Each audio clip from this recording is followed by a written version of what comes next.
Le projet Ndilo 2, situé sur la cascade du fleuve Congo au niveau de Lualaba, sera bientôt développé. Et ce pour résoudre le déficit énergétique des entreprises minières et de la population avoisinante. Le consortium Lualaba Power, qui a gagné le marché, est venu le présenter au ministre des Ressources hydrauliques et électricité, Olivier Mwendemkaleng, en présence du personnel administratif et du directeur général de la SNEL, Fabrice Lusinde, qui représente la partie SNEL dans ce consortium. Selon l'administrateur de Lualaba Power, ce projet dénommé Eshima d'une capacité d'environ 200 MW sera mis en service début 2027. Non, on a prévu, je crois que je l'ai dit d'entrée des jeux, il y a 15 000 kWh qui sont prévus rien que pour la population. Actuellement, il y a un déficit de plus de 1000 MW pour les entreprises minières. Et comme vous savez, aujourd'hui, la République produit 2,3 millions de tonnes de cuivre, juste après le Pérou, le premier étant Chili.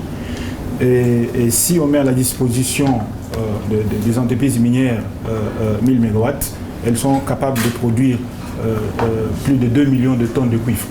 Vous comprenez? Donc nous allons approcher le Chili.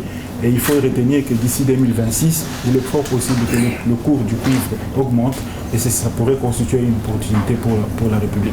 Gérard Tamboué a renchéri qu'Eshima est un projet innovant qui tient compte du mixte énergétique. Un projet évalué à hauteur de 470 millions de dollars américains. Le projet coûtera environ 470 millions de dollars. Notre projet a l'avantage d'être un projet innovant qui tient compte de ce qu'on appelle aujourd'hui les mix énergétiques. Et donc, nous allons travailler en hydro, mais aussi avec la centrale solaire.